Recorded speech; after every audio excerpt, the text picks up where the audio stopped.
Hi, I'm Rick Astley, and you're watching The Jeremy White Show. An all-new episode of The Jeremy White Podcast, Tuesday at noon. Available wherever you stream. Catch up on past interviews and episodes on demand now. Subscribe so you don't miss any of it. Hey, there you go. Sweet. Hey. Beautiful. Oh, you're in a really posh hotel room as well. Of course I am, Jeremy. Where would you think I would be other than a very posh hotel room? Yeah, I'm in Manchester for a few days actually, so which is kind of nice because it's a stone's throw from where I grew up and everything. So I always kind of like being here anyway. So it's cool. And by the way, I put the AC/DC lettering just for you today. Oh, there you go. And I wore my really posh John Varvatos shirt because it's like it's Rick Astley, you know. Well, listen, let's get right into this. Man, tour dates kicking off May 10th in Cincinnati, running all the way through to Los Angeles, performing at the Staples Center on May 27th, hitting to Toronto Scotiabank Arena on June 22nd. Incredible lineup, including On Vogue, Salt and Peppa, New Kids on the Block. But in reality, I think we're all going to see this man right here. Absolute legend. Welcome to the show, Mr. Rick Astley. There he is, everybody. You've just put me in some very good company there. So yeah, I'm glad to be along for the ride. To be honest, I mean, I'm fully aware of how big the mixtape tour last time was with New Kids, obviously, and Salt and Pepper on that one. So yeah, I think we're gonna have some fun. To be honest, I googled all of us at the same time, and I was kind of going through all the kind of different hits that everybody had, and also just the voices. You know what I mean? You hear certain voice from a certain record, and you go, boom. I am back in 19 whatever. Do you know what I mean? And it's kind of a funny thing. Yeah. But you have the most recent #1 album, 50. That's nice of you to have done your research. Yeah, it only went #1 in one country, which is the country I live in, which is fine. Doesn't matter. It's still #1. No. It was. Listen, that was really, really cool. And I mean, to be honest, what we're going to do on the mixtape tour is not about me playing new songs. So don't panic, anybody. That is not what it's about. No drum solos? Well, I doubt it. You never know. No, I think, to be fair, I've done lots of gigs that I would call like a trip down memory lane, if you want to call it that, where you've got an audience who obviously had some of the most special moments in life, thankfully, to some of the music you made. Do you know what I mean? And It's kind of it's a totally different thing. But I think equally as just as enjoyable. To sing new music is great, of course it is. I think every artist likes to do that. Yep. But there is nothing that compares to singing a proper banging hit that you had back in the day and the audience going with you. It's pretty amazing. And like I say, when I went through the list of all the 4 artists' songs, well, the other 3 artists, never mind, no, I remember mine, I know mine. I was just pretty blown away. And pretty blown away. So I think it's going to be special. I'm just waiting for you to get up on stage and singing like "Let's Talk About Sex, Baby," or come on. No, you're never gonna get it. Singing up with On Vogue, that'd be great. Oh man, no. Well, again, it's funny. I've just been talking to a friend of mine who I've known for. I think we've known each other for 28 years, I think, and he's a record producer. And I couldn't really tell anybody about any of this. You know what I mean? This has been quite a big secret. I've not been allowed to tell anybody. So I told him, and he's like, "What?" And I'm like, yeah. And so he jumped on the internet as well. He's going through all the songs again and what have you. And I must say, the ladies from On Vogue, I mean, talk about singing and what, I mean, booking some serious voices there, and obviously Salt and Pepper are just amazing. And they've got a vibe that I think they were kind of almost, I don't know about the original girl power, but I mean, they certainly laid it down in terms of, girl power and power to women and what have you. So pretty cool, I think. And obviously New Kids, we don't need to talk about them because they just had, they're dynamite. Still are obviously a massive career. It's crazy. I couldn't believe, I'm looking through the dates and you were just talking about it there. I'm just thinking, how many? What? Where? And it's like places in America I'd have to struggle to find on a map. Do you know what I mean? We're going to go and play an arena. And I'm like, who the hell does that? So yeah, I've done gigs in America in the last few years, but nothing like this, nothing on the scale of this, the size of this. So I kind of think it's a really nice treat to be part of this, and I'm sure we're going to have some fun, Well, I saw the I Love the 90s tour a couple of years ago with Salt and Peppa. Calling Me Bad was on the bill, Montel Jordan. Like, it was like a proper 90s fest. Yeah, yeah. And it was just so much fun, and these gigs are really cool. So it's awesome to see you on the bill, and it's just a great package, you know? And I have to say, I saw Rick, of all places, at the Corona Theatre in Montreal. Wow. And it was terrific. I mean, it was just fun the entire night. And then he breaks into AC/DC, and you go, this man's a god. Look at this. Well, thank you. You're a lovely man. You're a lovely man. I think the thing is, don't get me wrong. I've heard people I'm 55, and I've heard friends, and I've heard people I don't know, and I've heard artists that I do know, and different, talk about the fact that they kind of enjoy what they're doing now more than they ever did. And I can't say that's the same for every artist in the world, but I think I sort of grew up a little bit in my 30s. I kind of found myself a little bit because, as a 21-year-old, having that first song, Never Gonna Give You Up, it kind of blew up, went crazy everywhere. Yeah. And I just kind of chased it around the world. I was kind of like behind it all the time. And I felt I was a little bit behind myself a lot of the time, So the gigs that I do today, I kind of, every time I walk up there, I just sort of think, right, do this like it's the last one, sing like it's the last one, enjoy it, be in it, be actually in the moment and do it. You know what I mean? Because that Montreal show was spectacular. Let me just quickly ask you about musical direction, because you've done Everlong, you've covered Foo Fighters, you've been on stage with them, you've done the AC/DC stuff. Yeah. In our last conversation, which was 2 years ago or 3 years ago for the last album, you told me that you're a hard rock heavy metal guy. So how did you decide to go into pop or dance or that kind of music and not be Brian Johnson? Listen, there's only one Brian Johnson. Let's just say that right now. There's only one Bon Scott, and when he was alive. Imagine Rick Astley with David Lee Roth hair. I mean, come on. Oh, that. Hey, baby. You know what I mean? I can drag this up if I have to. I think the thing is, as a kid, I was a drummer when I started. That's what really got me into being in a band and playing with other friends and stuff.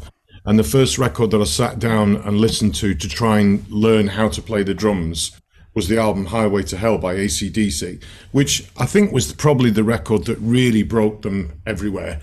Like Muppets like me all of a sudden knew AC/DC, where you didn't have to be an absolute rock fan to love that record and the songs from it. And they still stand up today, 100%. If we play that song anywhere in the world ever, and that's if we're all had a few too many drinks in a bar after our show and we get up and play it somewhere, or we've played it in our show or whatever, everybody knows it. It's just everybody knows it. And I learned to play drums to that record. It's one of the, I would kind of, not that I should be giving advice on drumming, but I would advise any kid, if they're thinking about learning, sit down and listen to that record and play along to that.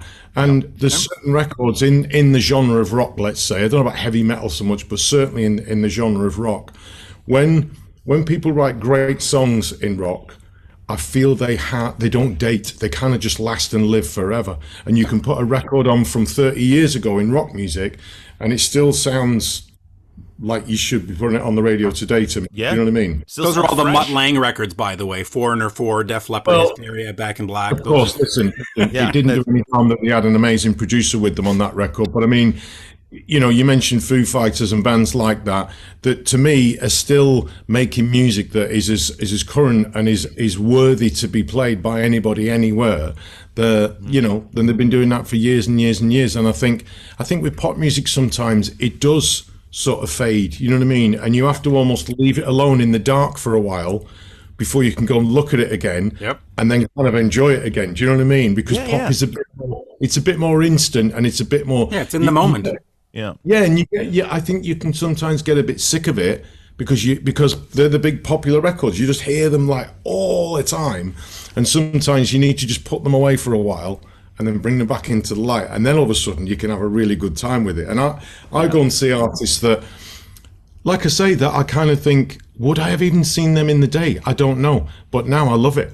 Do you know what I mean? And because I'm a different person, I think, and I don't have the hang-ups of being like trying to be cool or, how does my hair look? I don't really care about any of that anymore. Yeah. I just want to enjoy it, and again, I think one of the great things about this particular tour is I'm going to get to see places, you know, in America, Canada, what have you, that I don't normally get to go to. Do you know what I mean? So I'm really looking forward to that aspect of it as well. Well, I want to come to sound check. I want to see you get behind the drum kit, just jamming out to "Girls Got Rhythm" or, you know, "Touch Too Much." Back in Black is what we want to hear him do. Yeah.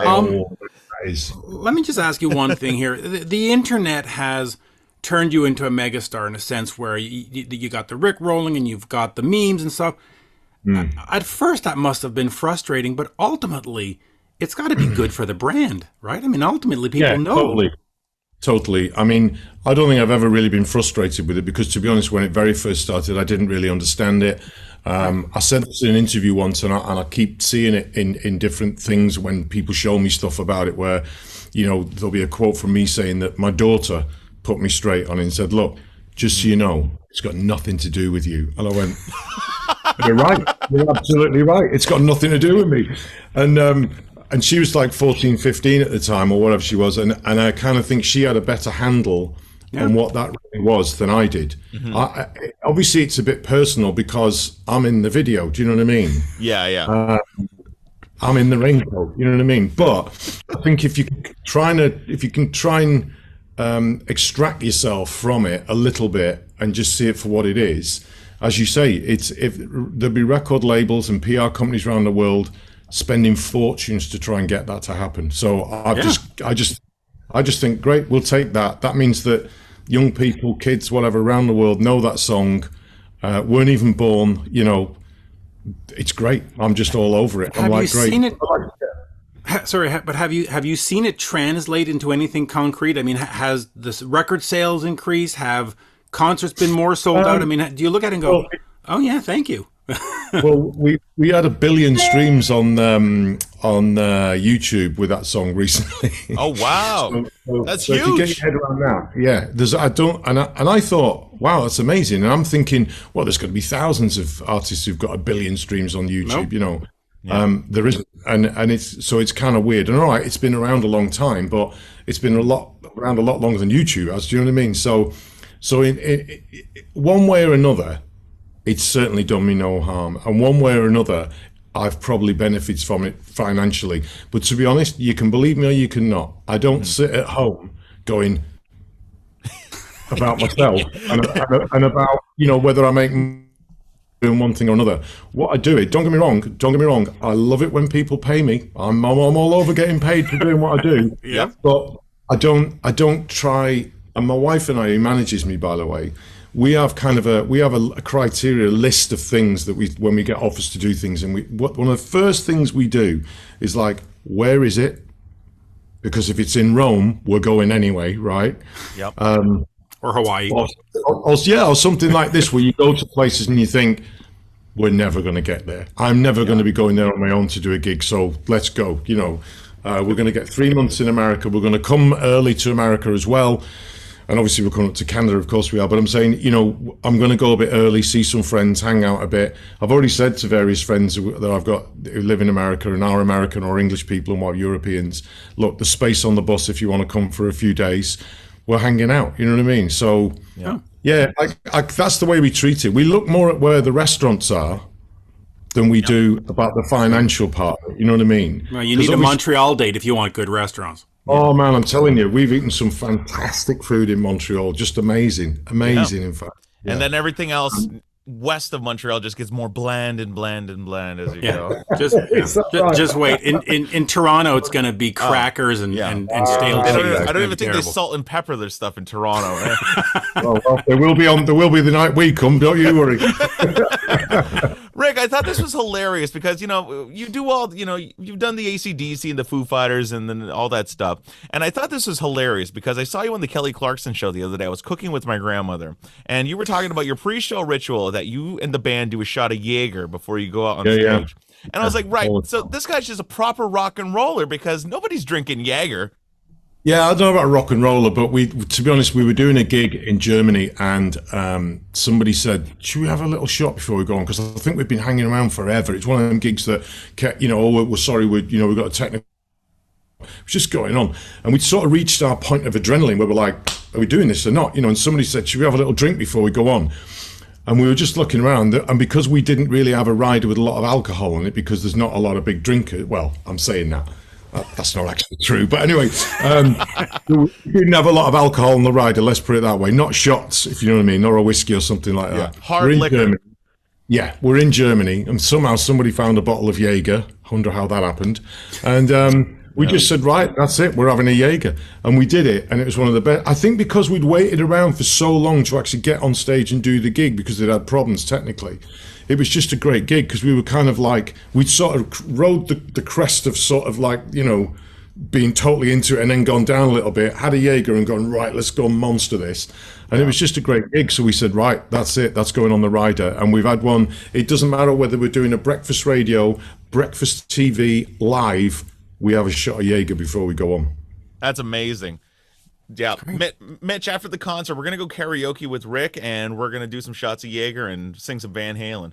Listen. Hey, man, listen, forget karaoke after. We're doing karaoke at the gig, man. If everybody doesn't sing with us, then I'll eat my hat. It's as simple as that. It's going to be, I'm telling you, man, everyone's going to sing every single song. I know they are. They know they are, yeah. They did at that Montreal show. And by the way, that was one of my greatest moments. I've been doing this for 30 years, and I got to meet Rick backstage, and we got a picture. And it's actually my Twitter profile, because it's just... Wow. It's Rick Astley. It's Rick Astley, The last time we spoke, though, it was for Beautiful Life. Are you still doing new music, or are you just going to be, hey, nostalgia is perfectly fine? No, well, the thing is, like I say, I've got a slightly different career in the UK. Pretty soon, actually, we're about to do some gigs here. For instance, we're going to do, I think, 10 or 12, and we'll do arenas. We're not going to do as big a gigs I'm going to do with the guys and everything in America, but they're still pretty big gigs and what have you. And it's a weird thing, because, like I say, we actually play new songs and people don't go to the bathroom. So it's like we've got a slightly different thing here, if you know what I mean. And I wouldn't presume to even try to do that on this tour. Of course, the mixtape. Of course. It's the wrong tour for that. Yeah, like I said before, it's the hit tour. But in terms of doing new music, I'm always fiddling about in my little studio, because I like doing it. I like being in there. There's hardly a day that doesn't go by that I hear something on the radio or even on the TV or in a movie, and I sort of think, oh my God, do you remember that record? How did they do that? What's the reverb they use? And before I know what I'm doing, I'm back in my little studio and I'm fiddling around doing something. So I've written a bunch of things through the last year and a half, and I'm going to see. We've got a few gigs to do, like I say, before the end of the year, coming up soon. So I want to kind of get those, up and rocking and running and get into that and enjoy it, and then think about something else, And then it'll be time to be getting ready to come over to your side of the pond, you know what I mean? So right. Yeah. And that 50 album is terrific. You should check it out. I appreciate that. Well, instead of the originals, let me ask you, with all the covers that you've done recently, would you ever consider doing like a full proper rock covers record? No. Never. No, because I wouldn't record it. I wouldn't mind doing a gig of it, but I wouldn't record it. I mean, I do little crazy projects all the time, and I do little things. I've got a couple of friends, and we have a midlife crisis dad rock band. And I play drums and sing in that, and I absolutely love it. I'm actually on Friday and Saturday night. There's a band from Manchester called Blossoms, and we are going to perform a full set with me singing of Smith songs. Yeah. Wow. Yeah, that news came out a couple of weeks ago, and I posted it on my Facebook and on my Twitter, and people went, What now? Well, it's a long story, but I think the only reason I'm mentioning that is because I didn't grow up, like, I'm the youngest of 4 kids. The record player was not under my control. I listened to everything, and just everything. I wanted the Jungle Book most of the time, to be honest, but what I got was Queen, Marvin Gaye, progressive rock, just everything you can imagine, like most kids do if they're the youngest, because they get force-fed it, you know what I mean? Right. My sister got into gigs when I was 10 years old, went to see Supertramp when I was about 10, completely blew me away. And so I've just had a kind of like a lot of people do, I've had a very, very, very broad spectrum of music that I've fallen in love with at different times in my life. And other than the fact that, yes, my name's Rick Astley and that I perform, and sing songs and all the rest of it, I still want to mess around with music and do other things. And I think I'm allowed and free to do that. And if nobody wants to come, that's fine as well. We'll do it in my garage. Yeah, totally. Yeah. So, well, I think it's, like I say, I think I've got to a point some years ago now where I just said, that sounds like fun, I'm doing it. And to be quite honest, that goes for the mixtape. That's just going to be. I said to the guys, actually, I said, this is going to be easy, man. Just look at the songs, look at the people who are doing it, and they're all going, no, it ain't. but I think I don't mean easy because obviously there's a lot of traveling, there's a lot of people to entertain. I totally get that, but I think in terms of some of those songs that are going to be sung that night, and I'm not just talking about my own, obviously, I'm talking about the other artists. They're gonna take the roof off because like I say, I've been putting them in a playlist and listening to them and kind of like it's going to be fun. I think we're gonna have a bit of a laugh. I think. Absolutely. Well, tickets are on sale now for the Mixtape Tour, kicking off in early May, running all the way through to July, hitting the U.S. and Canada, all across North America. It's going to be an incredible summer of great music with some incredible legendary artists. Ticketmaster.com to get all the deets and all the information. And, of course, Rick Astley, absolute legend. This was great to meet you this afternoon. Yeah, and you guys. Nice to see you. Yeah, and lots of love from the UK. And we'll see you in 5-6 months, I think it is, something like that. So bring it on. Hopefully we make it. Thanks for having me. We'll find a bar and do AC/DC covers after. How does that sound? I'm down. Let's go. I'm so there. How in the hell? Yeah, baby, come on. An all-new episode of the Jeremy White Podcast, Tuesday at noon. Available wherever you stream. Catch up on past interviews and episodes on demand now. Subscribe so you don't miss any of it.